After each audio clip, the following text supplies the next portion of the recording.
Spy world में intelligence operations जो होते हैं जनरली दो प्रकार के होते हैं। एक होता है कोवर्ट ऑपरेशंस और एक होता है क्लैंडस्टीन ऑपरेशंस।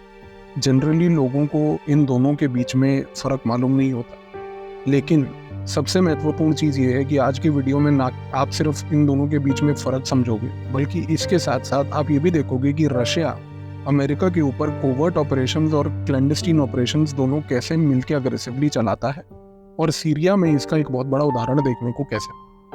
सबसे पहले अगर हम बात करें कोवर्ट ऑपरेशंस की, कोवर्ट ऑपरेशंस वो प्रकार के ऑपरेशंस होते हैं जो एक इंटेलिजेंस एजेंसी दूसरे देश में चला रही होती है। दूसरे देश की इंटेलिजेंस एजेंसी को ये पता होता है कि हमारे टेरिटरी में किसी प्रकार की कोई हरकत हो रही है और कोई ना कोई इंटेलिजेंस एजेंसी इसके पीछे है, लेकिन उस देश में ये समझ नहीं आता उसको कि पहली बात कौन सी इंटेलिजेंस एजेंसी इसको कर रही है, दूसरी बात कैसे कर रही है, और तीसरी बात क्यों कर रही है। आप समझने की कोशिश कीजिए कि एक कोवर्ट ऑपरेशन, यानी कि अगर मान लीजिए रशिया एक अमेरिका के अंदर कोवर्ट ऑपरेशन कर रहा है, अमेरिका को ये चीज समझ आ रही है कि हमारे यहाँ पर एक कोवर्ट एक्टिविटी चल रही है, उसको दिख रहा है क्योंकि एक इंटेलिजेंस एजेंसी दूसरे के कार्य को समझ सकती है, और वो ये चीज अमेरिका नहीं समझ पा रही कि हमारे यहाँ पर ये कोवर्ट एक्टिविटी कैसे अनफोल्ड हो रही है, और वो ये भी नहीं समझ पा रही कि ये कोवर्ट एक्टिविटी जो हो रही है इसको करने का ऑब्जेक्टिव और उद्देश्य क्या है। ये तो हुआ कोवर्ट ऑपरेशन, लेकिन इसके साथ साथ जैसा मैंने आपको बोला कि इंटेलिजेंस वर्ल्ड में जो दूसरी एक्टिविटी होती है उसको कहते हैं क्लैंडस्टीन ऑपरेशंस। क्लैंडस्टीन ऑपरेशन में जो फर्क है उसका कोवर्ट ऑपरेशन से वो ये है कि एक क्लैंडस्टीन ऑपरेशन में सिर्फ और सिर्फ वो लोग इंटेलिजेंस एजेंसी के जो उस कार्य को कर रहे हैं उनके सवाए किसी और को एक भनक भी नहीं होती कि हमारे देश में या हमारे ऊपर किसी प्रकार का कोई इंटेलिजेंस ऑपरेशन चल रहा है। यानी कि क्लैंडस्टीन ऑपरेशन इतना केयरफुली डिजाइंड होता है, इस प्रकार से बनाया जाता है कि जिस कंट्री के ऊपर क्लैंडस्टीन ऑपरेशन हो रहा होता है उसको तो छोड़ ही दीजिए, बल्कि जो कंट्री क्लैंडस्टीन ऑपरेशन दूसरे पे कर भी रही होती है उसमें भी पूरी इंटेलिजेंस कम्युनिटी को नहीं पता होता कि हम क्लैंडस्टीन ऑपरेशन कर रहे हैं, बट केवल सिर्फ चुनिंदा उन लोगों को ये बात पता होती है जो उस क्लैंडस्टीन ऑपरेशन का हिस्सा होते हैं कि हम एक एक्टिविटी दूसरे देश के ऊपर कर। तो कोवर्ट और क्लैंडस्टीन के बीच में आई होप नंबर 1 आपको अंतर समझ आ गया। अब मैं आपको दोनों का एक एक उदाहरण देके बताता हूँ कि रशिया आज की डेट में क्लैंडस्टीन ऑपरेशन और कोवर्ट ऑपरेशन दोनों के दोनों कैसे करता आया है अमेरिका की। दोस्तों, ये बात है लगभग आज से कई साल पहले की 1980 के दशक में। 1980 के दशक में मॉस्को में अमेरिका ने सोचा कि हम अपनी एम्बेसी की बिल्डिंग को तोड़ के दोबारा कंस्ट्रक्ट करवाते हैं। उन्होंने एक प्रोजेक्ट निकाला और उस समय 23 मिलियन यूएस डॉलर्स का एक पूरा प्लान बनाया कि मॉस्को के अंदर अमेरिका की एक 23 मिलियन यूएस डॉलर्स लगा के एक नई एम्बेसी बनाई जाए। जाहिर सी बात है कि ये 23 मिलियन डॉलर्स जो अमेरिका की सरकार पैसा खर्चेगी ये तो अमेरिकन टैक्स पेयर्स का पैसा है, और ये बात तो फैक्ट भी है कि भाई एक एम्बेसी रिश्तों को फैसिलिटेट करने के लिए बनानी भी चाहिए। खैर, अमेरिका ने जब ये डिसीजन लिया कि हम मॉस्को में 23 मिलियन डॉलर की एक एम्बेसी बनाएंगे, इस एम्बेसी को बनाने का कार्य के लिए उन्होंने 2 गलतियां कर दी। सबसे पहले उन्होंने एम्बेसी का डिजाइन और आर्किटेक्ट अमेरिका का चुना। ये आर्किटेक्ट अमेरिका का और वो आर्किटेक्चर कंपनी मॉस्को गई।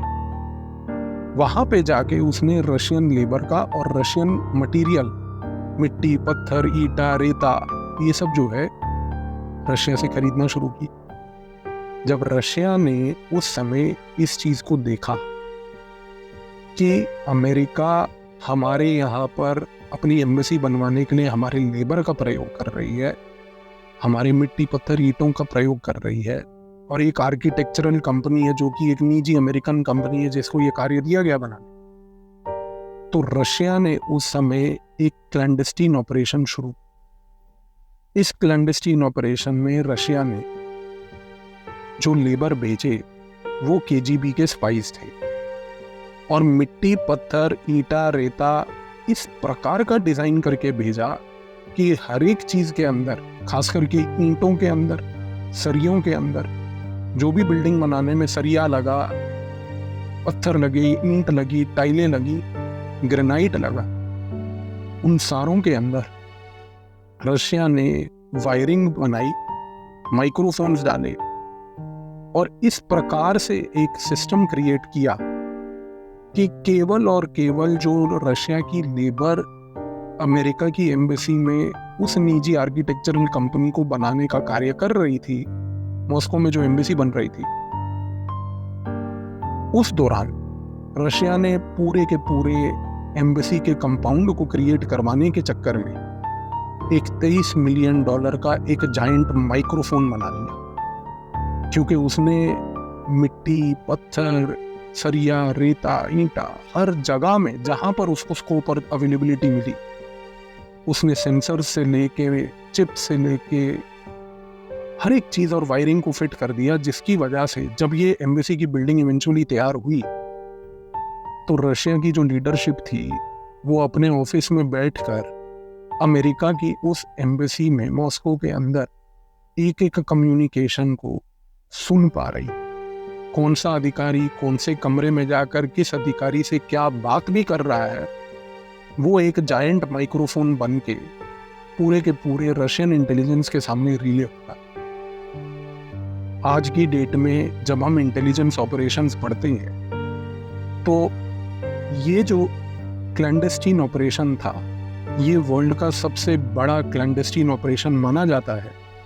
जिसमें $23 मिलियन का चूना लगा दिया गया। और इस ऑपरेशन को करने के लिए रशिया का वो जो लेबर इन्वॉल्व्ड था मॉस्को में, उसको छोड़कर ये जानकारी और किसी को नहीं। अमेरिका को ये जानकारी बहुत समय बाद मिली, और शीत युद्ध खत्म होने के बाद जब अमेरिका को ये समझ आया कि हमारी एम्बेसी तो पूरी एक जायंट माइक्रोफोन बनी हुई थी, उन्होंने फिर से एम्बेसी तोड़वाई। और उस दिन के बाद अमेरिका की सरकार ने 1990 के दशक की ये बात है कि उन्होंने निर्णय ले लिया कि हम किसी निजी कंपनी को अब ये कार्य एम्बेसी कंस्ट्रक्शन का नहीं देंगे, और यूएस मिलिट्री के कंस्ट्रक्शन यूनिट्स जो है पूरे विश्व स्तर पर अगर कहीं पर भी हमें एम्बेसी या कॉन्सुलेट बनाना होगा तो उसका कार्य वही करेंगे। $23 मिलियन का चूना एक क्लैंडस्टीन ऑपरेशन में रशिया ने अमेरिका को ऐसे लगाया। लेकिन जैसा कि मैंने आपको बताया कि इंटेलिजेंस वर्ल्ड में दूसरे टाइप के जो एक्टिविटीज होते हैं उनको हम कोवर्ट ऑपरेशंस कहते हैं। पुतिन जो है, ये मैं आपको पिछले भी कई वीडियोस में बता चुका हूं कि वो एक जूडो के मास्टर है। पुतिन का मानना ये है कि जो जूडो है, आप उसके कराटे से सिर्फ अपने एडवर्सरी को एक स्ट्रेंथ से डिफीट नहीं कर सकते, क्योंकि जूडो एक फिजिकल स्ट्रेंथ की गेम नहीं है दोस्त, मेंटल स्ट्रेंथ की गेम।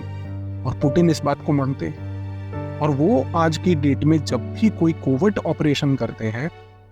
वो जूडो का प्रयोग उस कोवर्ट ऑपरेशन में करते हैं, जिससे कि वो एडवर्सरी के मेंटल हेल्थ को अफेक्ट। दोस्तों 11 सितंबर 2013 उस समय ओबामा एडमिनिस्ट्रेशन अमेरिका में पूरी प्लानिंग कर चुका था कि अमेरिका सीरिया में लड़ाई लड़ने जा रहा है। 2013 समय भी ऐसा था कि 2011 में ओसामा बिन लादेन को मार दिया गया था। अमेरिका की जनता में एक नया आक्रोश आ रखा था, अमेरिका की जनता बड़ी उत्तेजित हो रखी थी। और जब अरब स्प्रिंग में 2013 में सीरिया में बशर अल असद ने अपने ही नागरिकों के ऊपर केमिकल वेपन्स का प्रयोग करा, उसको रोकने के लिए जब अमेरिका की सरकार ने, ओबामा एडमिनिस्ट्रेशन ने यह निर्णय लिया कि America will go to war with Syria, America अब सीरिया को इन्वेड करके सीरिया में बशर अल असद को हटाएगी, उस समय इसको रोकने के लिए व्लादिमीर पुतिन ने एक कोवर्ट इन्फ्लुएंस ऑपरेशन करा, और इतना महत्वपूर्ण कि ओबामा का पूरा गेम प्लान बिगड़ गया। 11 सितंबर 2013 को व्लादिमीर पुतिन ने न्यूयॉर्क टाइम्स में, जो कि अमेरिका का सबसे बड़ा एक न्यूज़पेपर है, जो कि सबसे माना जाना न्यूज़पेपर है, उसमें एक ऑप एडिटोरियल पेज पे एक आर्टिकल लिखा। उस आर्टिकल के तहत व्लादिमीर पुतिन ने अमेरिका में एक ऐसा कोवर्ट इन्फ्लुएंस ऑपरेशन किया कि वो एक आर्टिकल ने ओबामा एडमिनिस्ट्रेशन के पैरों तले जमीन खींची। व्लादिमीर पुतिन इस बात को समझ चुके थे कि हमें अमेरिका को सीरिया में आने से रोक, क्योंकि सीरिया आज की डेट में रशिया का एक फ्रंट लाइन स्टेट है। सीरिया से रशिया को वार्म वाटर पोर्ट्स का एक्सेस भी मिल जाता है। सीरिया ईरान का भी एक दोस्त है, तो ईरान भी नहीं चाहता था कि किसी भी तरीके से अमेरिका उसके ही एक एलाई के पास आके लड़ाई करे।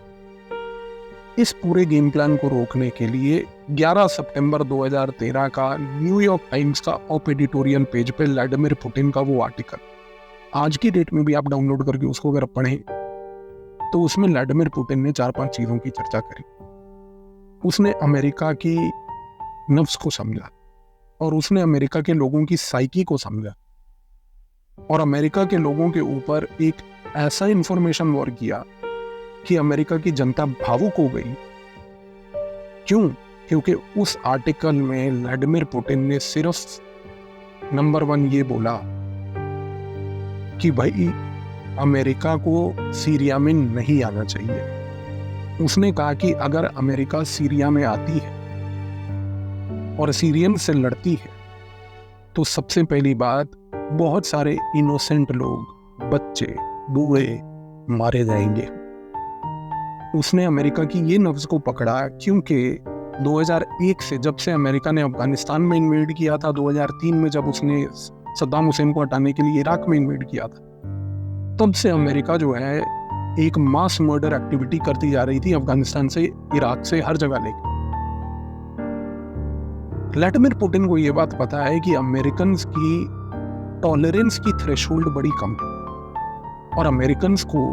जो जनता है, उसको ब्लडशेड तो कतई नहीं पसंद है। लेकिन अमेरिका की सरकार हमेशा से ब्लडशेड पूरे वर्ल्ड में करती आई, और क्योंकि ये समय ऐसा था कि अमेरिका की जनता ब्लडशेड से फ्रस्ट्रेट हो चुकी थी, इस पूरे प्लान को इरिटेट करने के लिए व्लादिमीर पुतिन ने उस ऑप एडिटोरियल आर्टिकल में ये चीज लिख दी कि भाई ओबामा एडमिनिस्ट्रेशन को किसी भी तरीके से सीरिया में इंटरवीन नहीं करना चाहिए, इससे बहुत ब्लडशेड होगा। अमेरिका की जनता में एकदम आग पैदा हो गई कि हम ब्लडशेड नहीं चाहते। दूसरी चीज देखिए कि उस ऑप एडिटोरियल में व्लादिमीर पुतिन ने साथ में ये भी लिखा कि भाई अगर अमेरिका सीरिया को इन्वेड करता है तो पूरा मिडिल ईस्ट फिर से डिस्टेबलाइज हो जाएगा, क्योंकि अगर अमेरिका सीरिया में आएगा तो मिडिल ईस्ट के दूसरे देश सीरिया को बचाएंगे, सीरिया के दोस्त आके इंटरवीन करेंगे। एक पार्ट ऑफ द वर्ल्ड जो अभी बहुत ही समय के बाद थोड़ा सा स्टेबलाइज हुआ है, पुतिन ने लिखा, इसको दोबारा डिस्टेबलाइज करने की आवश्यकता नहीं है, और अमेरिकन जनता को ये बात समझनी चाहिए। दोस्तों, आप देखिए कि व्लादिमीर पुतिन एक कोवर्ट इन्फ्लुएंस ऑपरेशन अमेरिका की जनता के ऊपर चला रहा है। ये पावर होती है एक कोवर्ट इन्फ्लुएंस ऑपरेशन की, कि आप उसको टारगेट कीजिए जो आपकी सरकार को डिस्टेबलाइज करने का पोटेंशियल रखती है। जनता के मन में एक ऐसी चीज भर दी कि मिडिल ईस्ट डिस्टेबलाइज हो जाएगा, बच्चों का, बूढ़ों का, इनोसेंट लोगों की लाइव्स लॉस्ट हो जाएंगी यदि ये प्रकार की हरकत हुई। और तो और पुतिन यहां नहीं रुके दोस्तों, पुतिन ने अमेरिका की वो नब्ज को पकड़ के दबा दिया जो शायद अमेरिका में बहुत ही रेयरली कभी प्रेस की जाती है। पुतिन ने ये तक बोल दिया उस ऑप एडिटोरियल आर्टिकल में कि सीरिया में लड़ाई को तो पोप ने भी मना किया है, और हमें ये नहीं भूलना चाहिए कि क्रिश्चियनिटी कहती है कि we are all created equals. तो पुतिन ने उस आर्टिकल में रिलीजन को भी झोंक दिया, और एक रिलीजियस आर्ग्यूमेंट भी दे दिया कि रिलीजन के नाम पर भी ओबामा एडमिनिस्ट्रेशन को सीरिया में मिलिट्री इंटरवीन नहीं करना। दोस्तों, इस ऑप एडिटोरियल के बाद जो अमेरिकन मीडिया में डिबेट्स हुए, डिस्कशंस हुए, जो अमेरिका के लोगों ने सोशल मीडिया पे इस आर्टिकल के बारे में चर्चा करी, वो इस हद तक हो गई कि पूरे अमेरिका में प्रोटेस्ट कैंपेन्स स्टार्ट हो गए। 11 सितंबर 2013 के बाद लोग सड़कों पे उतर आए कि अमेरिका सीरिया में नहीं जाएगी, और ये हालात हो गई कि ओबामा एडमिनिस्ट्रेशन जो था उसके ऊपर इतना दबाव आ गया, इतना प्रेशर आ गया कि भैया आप या तो अपनी जनता को एंटागनाइज कर लीजिए और या फिर आप देख लीजिए कि आपको क्या करना है। और सबसे बड़ी बात देखिए, इस कोवर्ट इन्फ्लुएंस ऑपरेशन के तहत जो पुतिन ने इस ऑप एडिटोरियल आर्टिकल को लिख के अमेरिका में खलबली मचा दी, उस समय अमेरिका में जो ओपोनेंट पॉलिटिकल पार्टी थी ओबामा की, रिपब्लिकन्स, उन्होंने भी ये बात शुरू कर दी कहना कि हमें लड़ाई नहीं चाहिए। और अगर आपको याद होगा तो डोनाल्ड ट्रंप हमेशा से ये बात बोलता आया था अपने पूरे पॉलिटिकल कैंपेन में कि भाई हम अमेरिका को दूसरे देशों के खिलाफ लड़ने से रोकेंगे, हम सारी फोकस अपने पर रखें। उस समय डेमोक्रेट्स वर्सेस रिपब्लिकन्स के बीच में ये डिसोनेंस पैदा करना, अमेरिका की सोसाइटी में एक ऐसा केओस पैदा कर देना, आप सोचिए ये पावर होती है एक कोवर्ट इन्फ्लुएंस ऑपरेशन के तहत किए गए एक न्यूज़पेपर के ऑप एडिटोरियल आर्टिकल की, कि आज के डेट में एक देश दूसरे देश पे आक्रमण करने से तक रुक जाता है।